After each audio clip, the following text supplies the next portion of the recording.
Shalom, salam damai dalam nama Yesus. Bertemu kembali kita dalam program Rantau Kehidupan episode yang ke-10. Pada hari ini kita ingin membincangkan topik yang berbunyi perjanjian baru. Kalau di episode-episode yang lalu kita lebih fokus kepada perjanjian lama, tapi pada hari ini kita akan melihat perjanjian baru. Apa yang ada di dalam perjanjian baru? Apakah perjanjian baru ini lebih baik daripada perjanjian lama? Ataupun apa yang ada di perjanjian lama yang mungkin pakai lagi di dalam perjanjian baru ataupun bagaimana? Dan saya akan dibantu oleh 3 orang rakan yang setia menemani saya di setiap episode. Mereka adalah Dr. Gerard. Dia adalah pensyarah di Fakulti Kependetaan di Asia Pacific International University. Kita ada Pastor Brian Scott yang ketika ini melayani di Hope Channel Southeast Asia, orang kuat Hope Channel. Dan kita ada Pastor Minjun yang ketika ini melanjutkan pelajaran dalam jurusan kependetaan di Asia Pacific International University Thailand. Apa kabar para panel?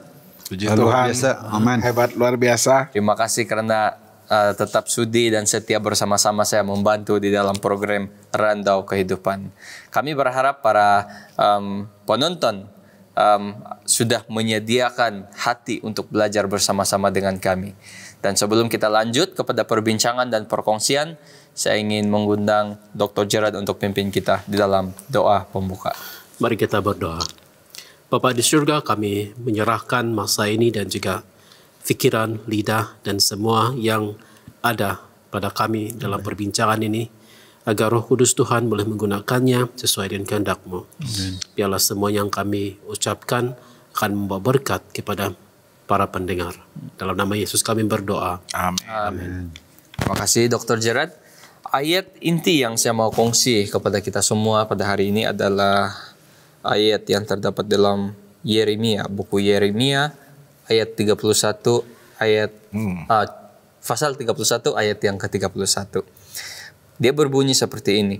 Sesungguhnya akan datang waktunya, demikian firman Tuhan, aku akan mengadakan perjanjian baru dengan kaum Israel dan kaum Yehuda. Ayat ini mungkin agak susah untuk difahami. Tetapi bila kita melihat ayat ini, kita dapat lihat bahwa Tuhan mahu mengadakan perjanjian yang baru dengan Israel, kaum Israel. Jadi apabila Tuhan mengadakan perjanjian yang baru dengan Israel dan juga kaum Yehuda, apa yang berlaku dengan perjanjian yang lama? Apakah ditinggalkan begitu saja? Ataupun apakah ada maksud lain bila Tuhan mengatakan dia mahu mengadakan perjanjian yang baru? So, apa beza perjanjian lama itu dengan perjanjian yang baru?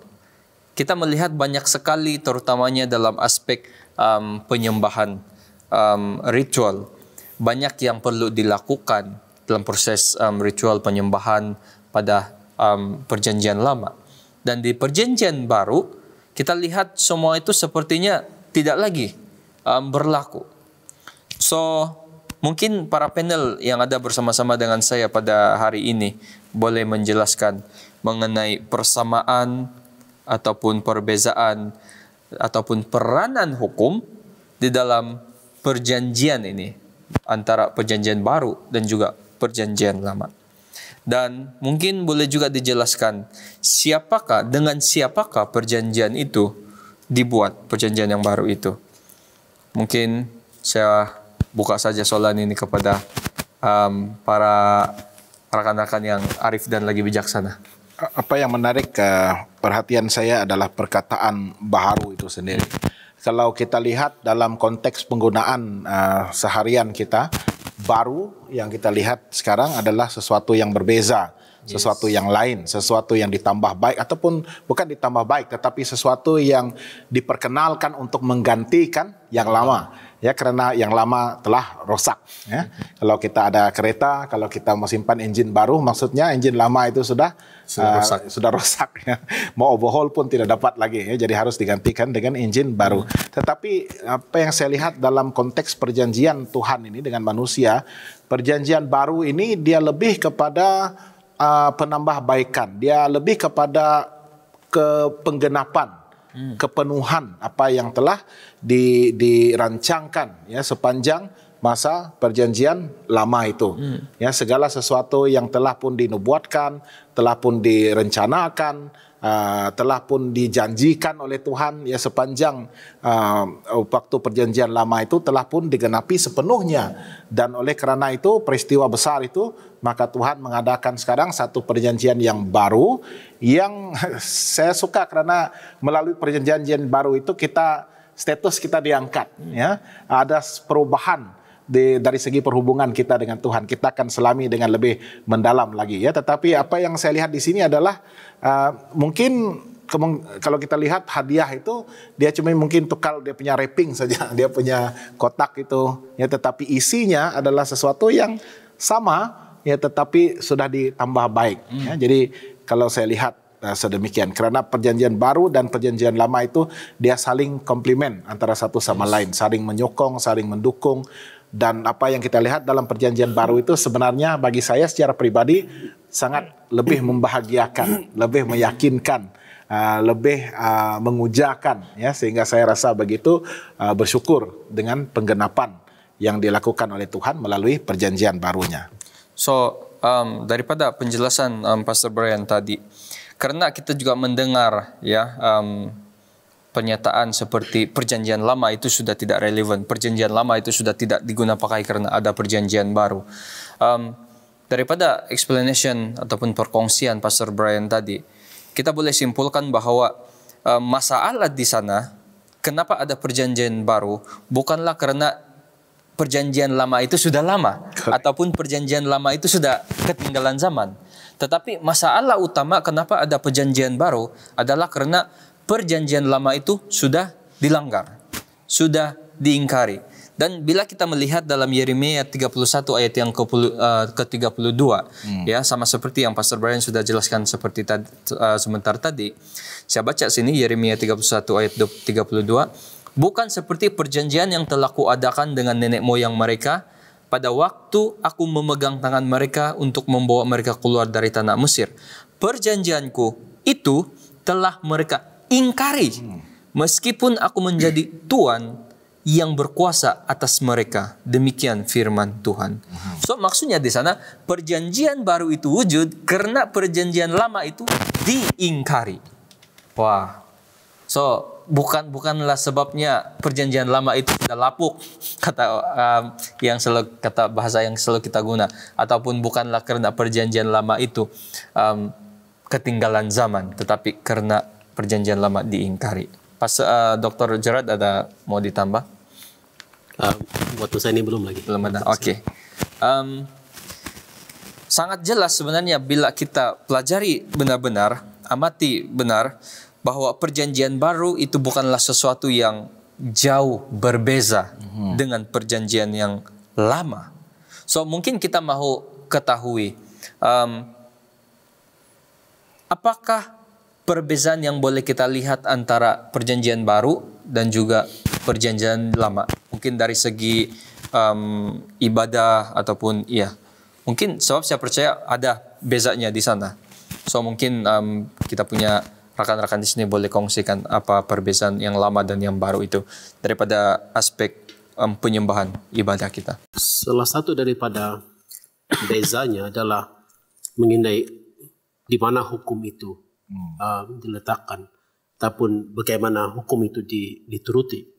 Dalam perjanjian yang lama itu kamu lihat bahwa bahwa hukum itu ditulis di atas loh batu.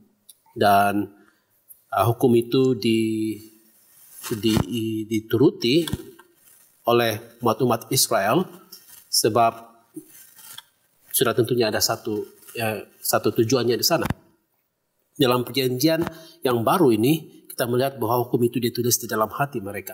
Yes. Dan dia katakan di sana juga dalam ayat yang ke 34 itu, tidak usah lagi orang mengajar sesamanya atau mengajar saudaranya dengan mengatakan kenallah Tuhan. Dalam perjanjian lama itu yang mereka lakukan, yang berlaku sebenarnya. Mereka saling mengajar satu dengan yang lain. Walaupun sering diajar, tetapi mereka masih juga tidak belajar dalam perjanjian yang lama ini. Sehingga akan mereka masih terus memberontak dan sebagainya. Harapan kita dalam perjanjian yang baru ini, Tuhan berharap bahwa bangsa Israel itu bukan lagi melakukan sedemikian. Ini merupakan salah satu gaya hidup mereka. Perjanjian itu, hukum itu, prinsip hukum itu dalam hati mereka tertulis dan dinyatakan dalam kehidupan mereka sehari-hari. Antaranya yang boleh kita lihat juga yang berkaitan dengan ini adalah khotbah di atas bukit. Pasal 567 itu merupakan hukum Tuhan yang tertulis dalam hati yang dinyatakan dalam kehidupan manusia. Dan ini semuanya kita lihat dalam Ibrani kemudiannya, buku Ibrani. Keganapan itu yang kita lihat dalam kehidupan Yesus memberikan kuasa kepada mereka, sesiapa sahaja yang menerima Tuhan yang dilahirkan dalam roh. Terima kasih Dr. Gerard atas penjelasan sebentar tadi. So kita sudah boleh melihat perbezaan ataupun apa beza yang baru dan juga yang lama ini. Dan kita juga saya dapat melihat bahwa perjanjian baru ini umpama satu penyempurnaan ataupun satu pemenuhan daripada perjanjian yang pertama ataupun yang lama. Menarik di dalam Matius 5 ya, Matius 5 ayat 17 hingga 28. Saya percaya rekan-rekan di rumah juga memang kenal benar dengan ayat ini, tahu benar, ingat benar dengan ayat ini. Matius 5 ayat 17 hingga 28. Ya, saya baca ayat yang ke-17. Janganlah kamu menyangka bahwa aku datang untuk meniadakan hukum Taurat atau kitab para nabi. Aku datang bukan untuk meniadakan, melainkan untuk menggenapinya. Ini ayat ini selalu menjadi kontroversi juga dan selalu menjadi ayat yang disalah tafsir.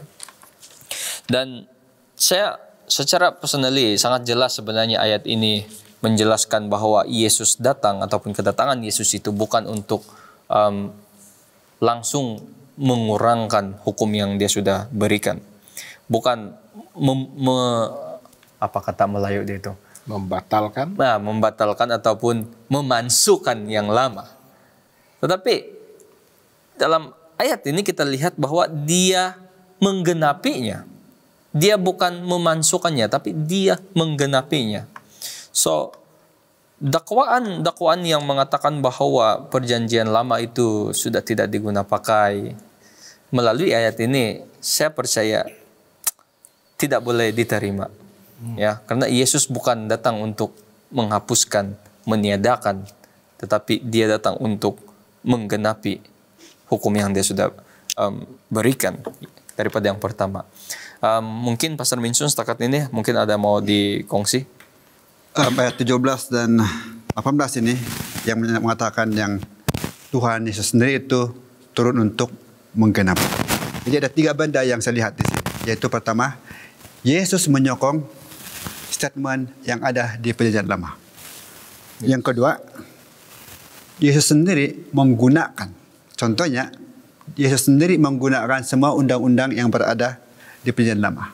Ataupun dia menuruti sendiri apa yang dikatakan, apa yang terjadi di perjanjian lama itu dalam kehidupan dia. Artinya dia tidak melanggar satu pun daripada apa yang perjanjian lama. Artinya setiap perjanjian ataupun upacara undang-undang atau peraturan yang ada di perjanjian lama itu dia fulfillkan dalam diri dia sendiri. Artinya dia turun sebagai Tuhan yang menunjukkan bahwa dia adalah Tuhan yang konsisten. Dia letakkan hukum itu dan dia turuti sendiri. Terima kasih Pastor Minsun. Kalau kita lihat dari segi Taurat ini, dia ada beberapa bahagian ya. Dan Yesus menggenapi salah satu daripada bahagian Taurat itu melalui kematiannya sebagai domba Allah, sebagai korban sembelihan, yang melaluinya kita tidak lagi memerlukan upacara-upacara korban seperti itu untuk dilakukan lagi pada masa ini, ya, karena dia telah pun dilunaskan, dia telah pun dilakukan secara secara sekali, once and for all oleh Yesus di kayu salib. Dan itu yang membawa kita kepada hukum upacara itu telah pun dipakukan di kayu salib. Ya, tetapi Yesus juga menggenapi hukum moral, ya.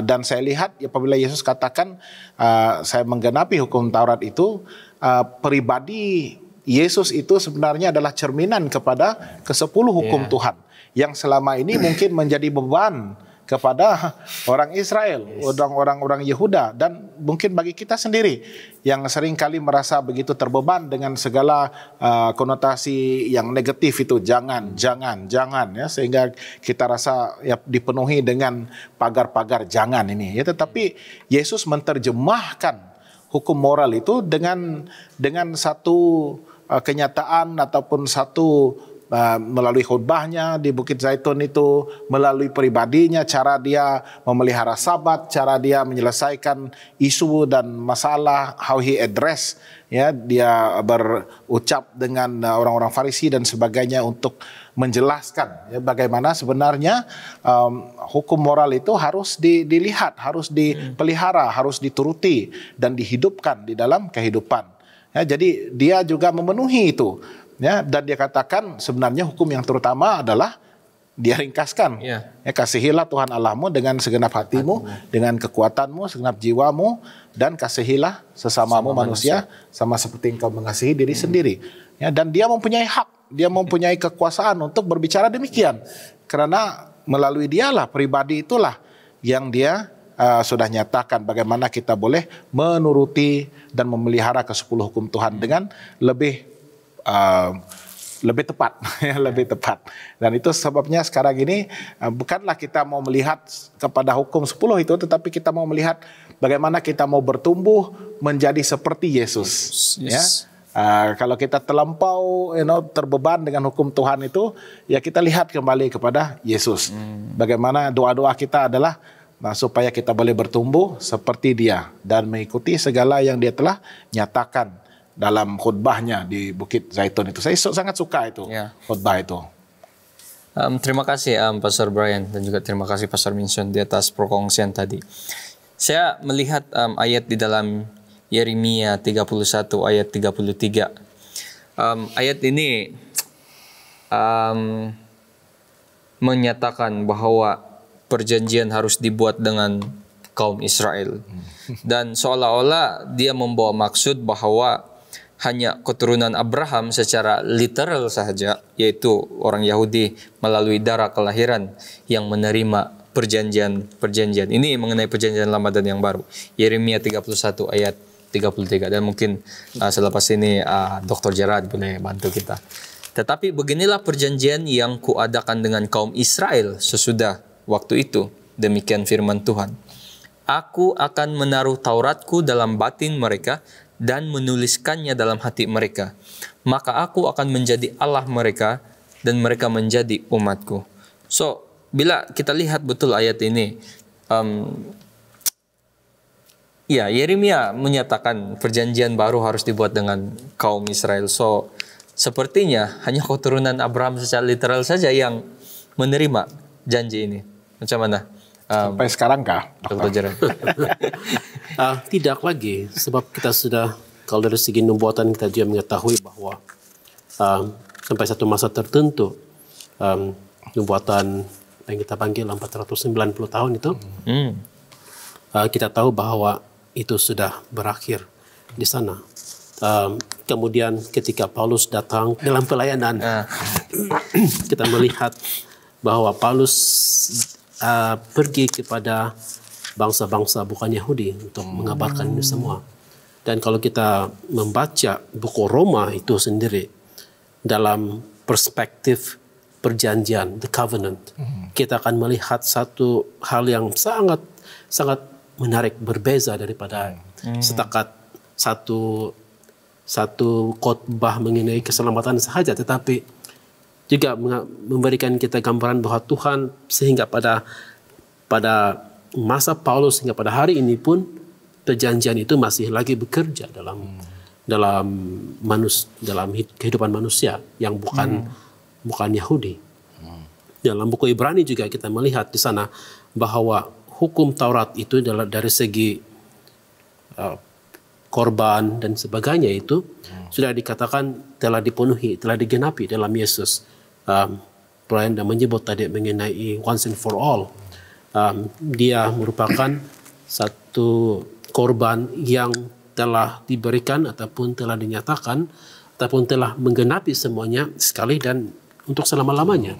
Tidak lagi perlu memberikan korban yang berterusan. Begitu juga dengan hal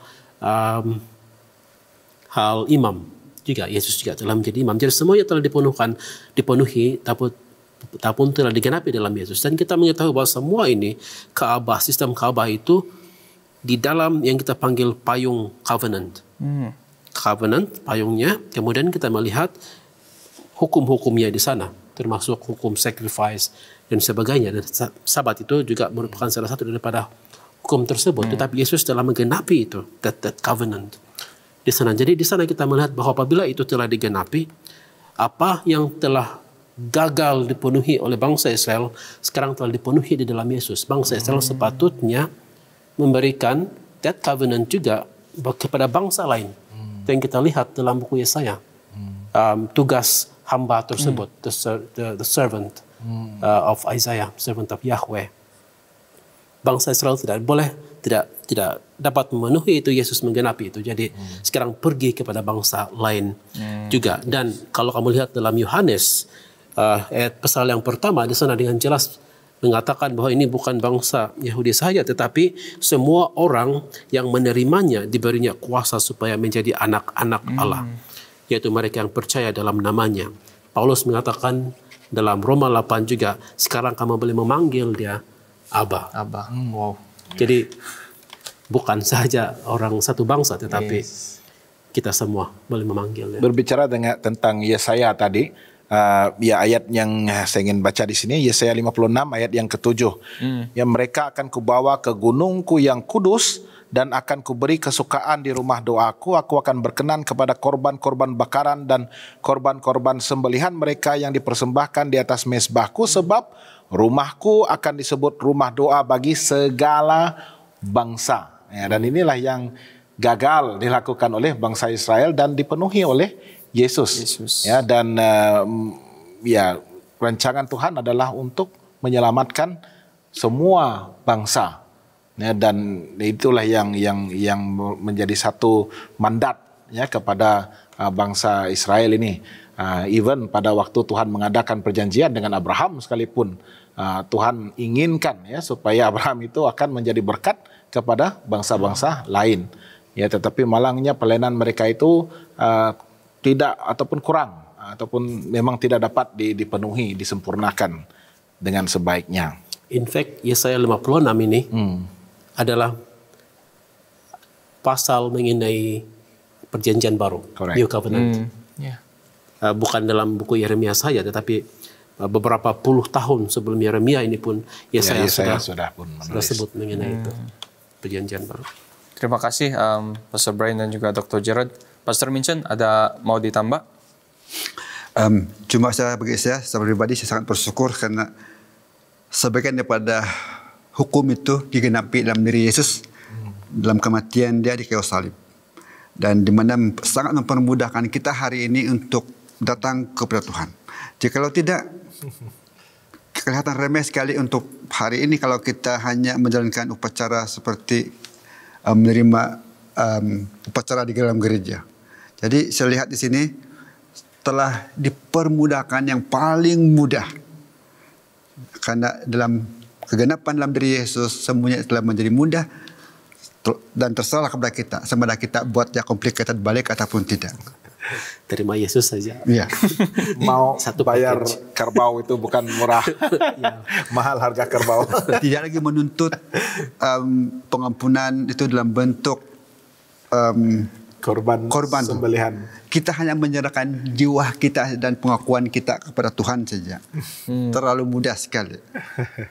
Saya sangat setuju dengan Pastor Vincent punya perkongsian sebentar tadi. Kita lihat di dalam topik imam perjanjian yang baru ini. Bila dibaca dalam Ibrani 10 ayat yang keempat. Sebab tidak mungkin darah lembu jantan atau darah domba jantan menghapuskan dosa. Kalau kita lihat di dalam perjanjian lama memang digunakan ini semua untuk proses penghapusan dosa. Seperti yang sudah dimention tadi, bukan senang mau cari yang betul-betul perfect.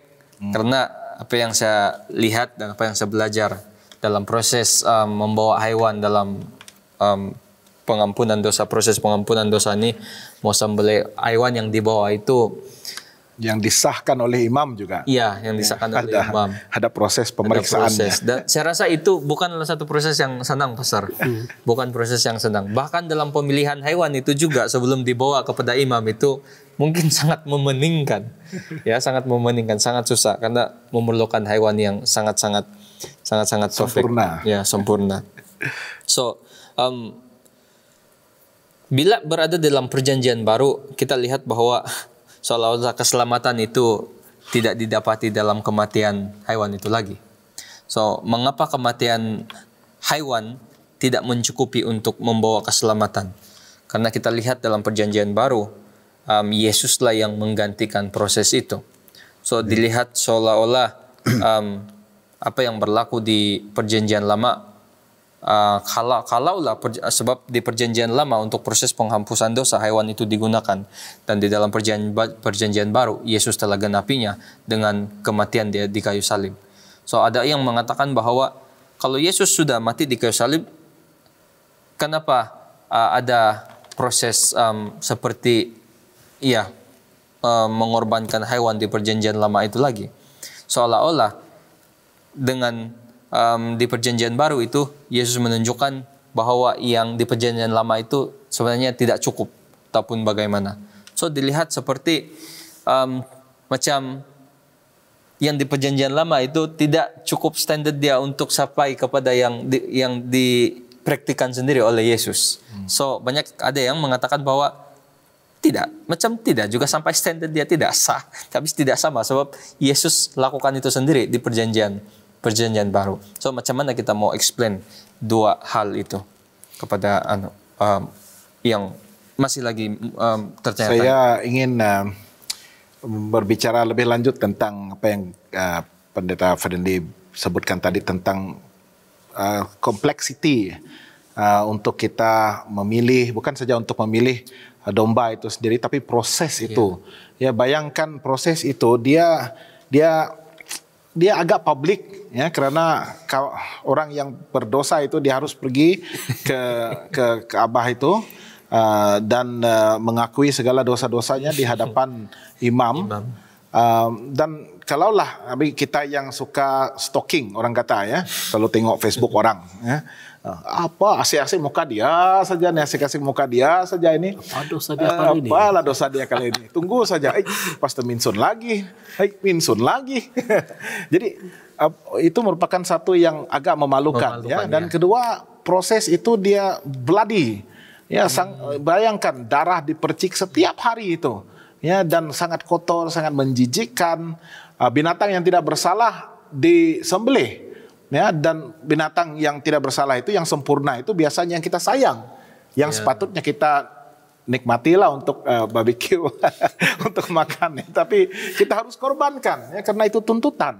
Yang biasanya kita pelihara yang baik-baik itu terpaksa kita jadikan sebagai korban karena dosa-dosa kita. Jadi semua kompleksiti ini sudah dipermudahkan, ya, digenapi oleh Yesus hanya sekali. Dan saya ingin baca dalam Ibrani 9 ayat 26 ini. Sebab jika demikian dia harus berulang-ulang menderita sejak dunia ini dijadikan, tetapi sekarang dia hanya satu kali saja menyatakan dirinya pada zaman akhir untuk menghapuskan dosa oleh korbannya. Ini adalah dia punya penggenapan itu yang sempurna, ya. Walaupun yang dikorbankan selama itu sempurna, tetapi dia bukan the ultimate sacrifice. Itu hanyalah bayangan, itu hanyalah simbol, itu hanyalah lambang kepada yang paling sempurna itu, yang Tuhan sendiri select, pilih, ya. Dan itu kalau kita sebut yang Tuhan punya, yang paling dikasihi Tuhan itu dikorbankan bagi kita, tidak ada harga lain yang boleh membayarnya, ya. Walaupun jika kita harus menyembelih ataupun memberikan diri kita sebagai korban, sangat mustahil. Dan oleh karena itu dosa itu ataupun proses itu telah pun cease, ya, telah pun dipenuhi once and for all, tidak perlu lagi, ya, karena sudah pun dipenuhi. Dan apa yang menarik sekali bagi kita adalah kalau kita lihat kepada penyaliban Yesus itu, bayangkanlah, ya, kalau kita yang telah diampuni ini masih lagi berdegil dan terus menerus melakukan dosa yang sama itu, berapa kalikah kita harus mengorbankan Yesus? Berapa kalikah kita harus melihat dia disalibkan, ya? Secara orang kata secara bayangan, ya. Kalaulah Yesus itu disembelihkan setiap kali, ya, oleh karena kedegilan kita yang tidak mau menyesal, tidak mau bertobat, dan tidak mau berbalik daripada dosa-dosa yang masih sama. Ya, itu sebabnya kalau kita sudah diampuni itu, hiduplah sebagai orang yang diampuni. Yes. Bersyukurlah, kembalilah kepada Tuhan, dan hiduplah sebagai manusia baru yang telah ditebus. Terima kasih, Pastor Brian. Saya tiba-tiba mengenai apabila Pastor Brian menyentuh mengenai kesalahan ataupun dosa yang berulang-ulang kali dilakukan, dan umpama kita menyalibkan Yesus berulang-ulang kali. Saya pernah terpikir juga, ya, apabila kita melakukan perkara yang sama, dosa yang sama berulang-ulang kali, dan kita mohon pengampunan berulang-ulang kali, saya pernah terpikir bahwa seolah-olah ini adalah satu cara kita untuk, ataupun satu cara yang tidak baik, karena ia seolah-olah mempermainkan sendiri pengampunan yang Tuhan sebenarnya berikan secara percuma. Kita buat salah hari ini, balik rumah, mohon ampun. Pagi besok, buat benda yang sama, minta ampun. Esoknya lagi, buat benda yang sama. Seolah-olah dia sama seperti kamu buat salah dengan orang lain, dengan kawan kamu minta maaf, the next day, buat benda yang sama. Kalau manusia sudah tentu hatinya tawar untuk memaafkan kembali. Dan kita sedia maklum bahwa Yesus juga senantiasa sedia untuk memaafkan, mengampuni. Cuma itulah saya terfikir bila Pastor Brian sentuh mengenai hal itu. Kita seolah-olah mempermainkan pengampunan yang disediakan oleh Tuhan. Dan saya kalau boleh kita elakkan untuk melakukan benda yang kita sudah tahu salah berulang-ulang kali. Walaupun pengampunan itu Yesus berikan anytime. Dr. Gerard ada mau ditambah? Iya. Seakan-akan satu penghinaan. Yes. Itu perkataan yang berulang penghinaan. Yes. Ya, terhadap apa yang sudah dilakukan oleh Yesus. Pastor Minson, ada mau dikongsi? Saya sangat setuju dengan apa yang dikatakan oleh Pastor Brian dengan Dr. Gerard. Dan satu perkataan yang hit hati saya, penghinaan. Ya, bila kita membuat berulang kali, ya itu penghinaan buat Tuhan. Tapi sesuatu yang luar biasa daripada Tuhan Yesus itu sendiri berbanding dengan manusia. Manusia akan tawar hati kalau kita bersalah kepada Dia untuk berulang kali. Manusia akan berkatakan, tidak guna saya ampuni kamu, kau akan buat lagi satu kali. Kau akan ulang lagi, saya sudah bosan dengan kamu. Tapi Yesus tidak pernah memberikan kita tawar hati, bosan dengan kita. Artinya dia sangat luar biasa. Dia bukan seperti manusia yang tawar hati kalau kita bersalah. Kita bayangkan. Jangan kita ambil dosa kita semenjak kita dilahirkan. Kita ambil dosa kita pada minggu lepas saja. satu benda yang terbayang dalam pikiran saya. Setiap kali kita berdosa, artinya setiap kali itulah kita menyalibkan Yesus. Dan ini sangat satu luar biasa untuk saya dan untuk kita semua. Dan sangat menyentuh. Bila saya dengar saudara mengatakan satu penghinaan. Tapi kepada saya, belas kasihan Yesus kepada kita terlalu besar. Kita tidak boleh bayangkan berapa besar itu kasih sayang. Karena Tuhan tidak pernah putus asa untuk mengasihi kita. Walaupun dia nampak kita jatuh di titik yang paling rendah dalam hidup kita, Yesus selalu mengatakan, datanglah kepada saya. Dan prinsip Yesus adalah dia tidak mau lihat kita siapa kita 2 minggu yang dulu. Tapi apa yang dilihat kita adalah siapa kita saat ini. Sebab perubahan ini berlaku dalam jiwa kita tanpa disadari oleh orang lain. Tapi hanya Yesus yang boleh menyadari hati kita. Terima kasih Pastor Minson. Ya, saya relate itu dengan tulisan Ellen G. White di dalam God Amazing Grace halaman 138. Bahagian yang paling indah dalam perjanjian ya yang kita belajar ini adalah belas kasihan. Amin. Ya, belas kasihan.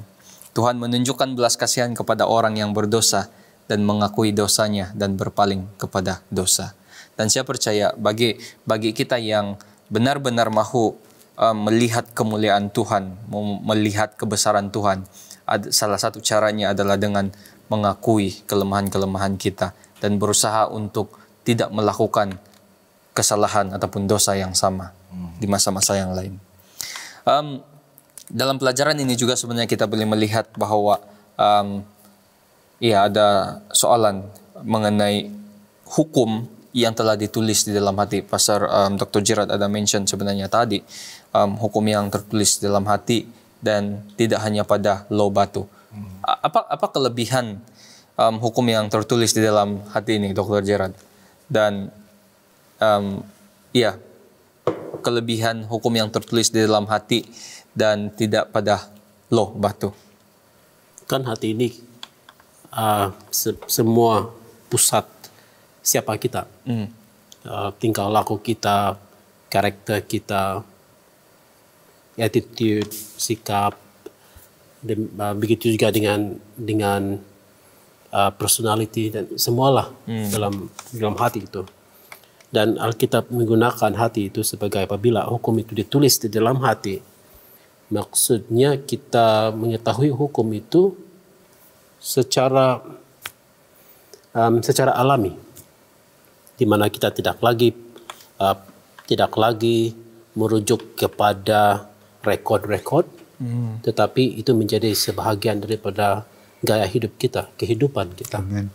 Jadi apabila hukum Tuhan itu ditulis di dalam hati, maksudnya bukan hukum yang secara literal itu, yang ditulis satu persatu di sana, tetapi bukan macam ini kod dalam komputer yang kamu letak di sana, kemudian apabila ada hal tertentu kita just access begitu saja. Dia lebih daripada itu. Itu dia, tetapi dia lebih daripada itu juga. Sebab apabila itu sudah menjadi gaya hidup kita, kita tahu bagaimana untuk bereaksi apabila ada orang marah kepada kita. Yesus mengatakan, jangan kamu membunuh. Ada kamu mendengar, jangan membunuh, tetapi aku mengatakan kepadamu. Ya, langsung kepada prinsip tersebut, dan prinsip itulah yang guide kehidupan mereka, yang mana hukum Tuhan itu telah ditulis dalam hati, dalam kehidupan mereka. Jadi apabila mereka marah, mereka tidak retaliate, tetapi mengasihi musuh mereka. Itu kita bisa mengetahui bagaimana mereka berperilaku dalam keadaan tertentu.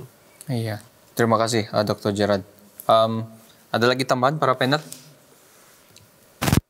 Satu lagi yang mungkin sebagai penutup dari saya, dalam 1 Korintius pasal yang ke-11 ini, ayat yang ini yang kita sebutkan perjamuan kudus. Yes. Dan saya tertarik dengan ayat yang diucapkan oleh Rasul Paulus apabila dia mengajarkan tentang kebiasaan-kebiasaan dalam perjamuan kudus ini, ayat yang ke-25.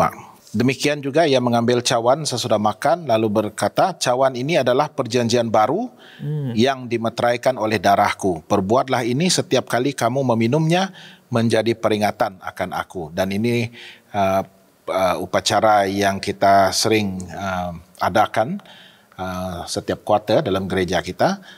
Ini sebagai satu, bukan saja sebagai satu peringatan akan kepenuhan korban itu di kayu salib itu, tetapi mengingatkan kita tentang perjanjian baru itu, ya, bagaimana darah yang begitu berharga itu, yang tidak ada tolok bandingnya, tidak ada penggantinya oleh mana-mana jenis darah yang selama ini, ya. Apa jenis darah? Apa jenis darah, E kah, AB kah, B kah, O kah, ya, tidak ada tolok bandingnya. Karena inilah walaupun sekadar lambang, tetapi dia mengingatkan kita bahwa oleh darah inilah, ya, yang telah pun melunaskan segala penghinaan yang sepatutnya saya terima itu. Sebenarnya yang patut dihina adalah kita, bukan Yesus, ya. Dan tetapi firman Tuhan mengatakan dia yang menderita, dia yang dihina, dia yang dikeji, dimomokkan, ya, yang sepatutnya kita yang lalui itu, ya. Tetapi ya, itulah gereja kita telah menetapkan supaya kita mengadakan upacara perjamuan kudus ini setiap kuartal. Dan pada kebiasaan orang-orang di perjanjian lama itu seringkali diadakan. Di perjanjian baru, ya, gereja awal khususnya mereka sering lakukan itu. Dan nasihat saya adalah participate, ya, ambil bahagian dalam upacara itu untuk mengingatkan kita akan perjanjian yang Tuhan telah adakan, penuhi dan juga teruskan sehingga kepada kedatangannya. Ayat ini yang ke-26 mengatakan, sebab setiap kali kamu makan roti ini dan minum cawan ini, kamu memberitakan kematian Tuhan sampai dia akan datang kembali. Ya, so it is one way for us to testify, ya, untuk bersaksi, untuk memberitakan, ya, tentang rancangan penyelamatan itu yang dipenuhi di kayu salib itu. Terima kasih Sir Brian. Daripada Pastor Minson, ada lagi mau ditambah? Untuk kita reflect kepada perjanjian itu adalah menjadi satu gaya hidup kita, agar hidup kita ini adalah kita menunjukkan janji dan hukum Tuhan itu adalah gaya hidup kita. Karena janji dan hukum itu seperti katakan tadi sudah tertulis di hati kita. Artinya sudah menjadi kehidupan kita. Terima kasih. Dan sebelum Dr. Gerard mungkin ada kesimpulan yang terakhir, ya, saya juga mau menambah sedikit. Perjanjian baru ini kita lihat, ya, kita jangan anggap bahwa karena adanya perjanjian baru, perjanjian lama sudah tidak diguna pakai, ataupun perjanjian lama itu ketinggalan zaman ataupun bagaimana. Kita harus ingat bahwa perjanjian baru wujud karena ingkarnya Israel terhadap perjanjian yang lama. Dan kita boleh melihat juga salah satu keistimewaan di dalam perjanjian baru ini, Yesus ataupun Tuhan mengampuni dosa-dosa umat Tuhan dan dia tidak akan mengingat lagi dosa-dosa mereka. Ibrani 8 ayat 13. Dan di dalam perjanjian baru ini juga kita didedahkan mengenai imam yang besar, imam perjanjian baru. Seperti mana yang kita lihat bagaimana Harun mengabadikan dirinya untuk keimamatan, begitu juga Yesus mempersembahkan diri kepada Bapa. Sebagaimana Musa mengurapi Harun, Tuhan mengurapi Yesus. Dalam Imamat 8 ayat 30 dan juga Mazmur 45 ayat yang ke-7. Satu cara bagaimana Tuhan memperlihatkan kewibawaan dia kepada bukan saja Israel tetapi kita di zaman sekarang. Dr. Gerard. Sebenarnya kamu sudah simpulkan dan sudah mengatakan kata-kata terakhir tadi.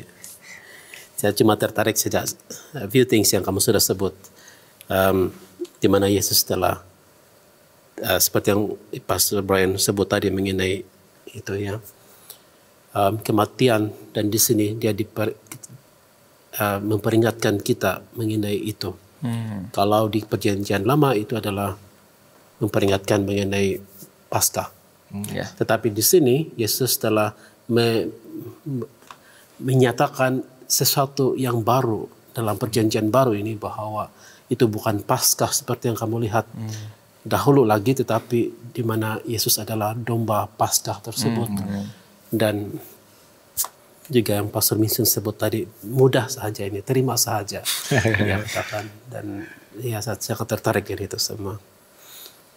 Terima kasih Dr. Gerard. Terima kasih juga Pastor Brian dan juga Pastor Minsun sudah turut serta dengan perkongsian dan juga ide yang begitu baik. Dan saya percaya dia membantu kita untuk memahami perjanjian baru ini, dan dia dapat membantu kita untuk terus bertumbuh secara rohani di dalam kehidupan kita masa kini. Dan kami akan terus mendoakan rekan-rekan penonton supaya terus diberkati dan terus dapat melihat ataupun ia merasakan berkat daripada Tuhan melalui perkongsian daripada program Rantau Kehidupan. Sebelum kita berpisah, kita akan menjemput Pastor Minsun untuk pimpin kita di dalam doa penutup. Mari kita berdoa. Tuhan yang berkuasa dan bertakhta di surga, terima kasih atas kesempatan yang indah ini untuk kami berkumpul dan berbincang di dalam Rantau Kehidupan ini.